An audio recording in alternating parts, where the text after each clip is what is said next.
بەهار و جەژن ئاوێتەی یەکری بوونە. هاوڵاتیانیش لە نێوخۆ و دەرەوەی هەرێمی کوردستان بۆ بەسەربردنی پشوو بە خێزانی ڕوو لە دەشت و دەر و سەیرانگاکانی قەزای ڕەواندوز دەکەن. لە خەلیفانەوەتی خۆمان و خێزانەکەمان بڕاتین ئێرە هەر دەڤەر و شوێنی خۆمانە. سپاس بۆخوا خەڵک لە شوێنی زۆر دوورەوە دێ بۆ ئێرە، شوێنێکی تاڤڵی خۆش و گەشتیاریە. ئەوش ینی ومە زیاتر خۆشحاڵم کە خەڵکانێکی زۆر ڕوو لە ئەو دەڤەرە خۆش و هاوینە هەوارەکە.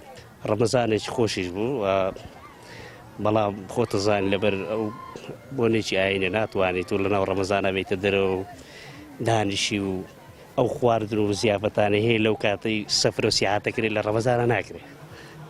بەڵام ڕاتین وەکو قەرەبوو بکەینەوە. وەڵی لە بەرمانج ڕەمەزانی زۆر پێ نەکرا بینە دەرێ ئەو جلوی ئەوڕۆ پێمان باش بوو هەموو بە حائیلە بە ماری مام و ماری ئامۆزا و باب موان هەمومان پێکەوە بینە دەرێ و هەوایەکی خۆش وەرگرین و جەوەک بگۆڕین.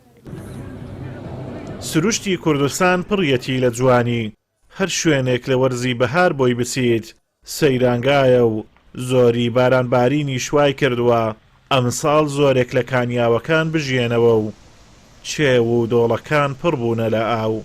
ئەم ساڵەکە هەم جەژن هات و هەم نەورۆز یعنی پێکەوە هات لەگە خانەوادەکەی خۆن هاتنە دەرەوە لۆ گەشتە چ خۆش گەشتە چ بکەین لە دەڤەری بێریوان سنووری قەزای ڕەواندوس.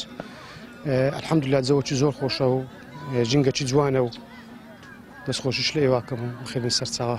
گەشت و سەیران ئەو سارە بە حوکمی ڕەمەزانی تاخیر بوو، بەڵام هێشتا هەر بوارە و بێرۆیاش سەیرانگایەکی زۆر خۆشە بە تایبەتی لە بەهاران. خەرک زۆر ڕوو لێ دەکا، داواش لەو خەرکێکین پاک و خاوێنی سەیرانگەکە بپارێزی. بە بۆنەی جەژنی پیرۆزی ڕەمەزانەوە گەشتیارێکی زۆر ڕووی لە ئیدارەی سۆران کردووە.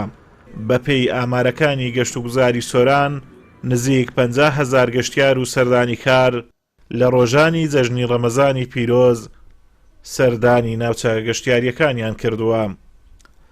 ئازادۆمەراوەی کەناڵی ئاسمانی پەیام، سەیرانگای بێرۆیان لە قەزای ڕەواندوز.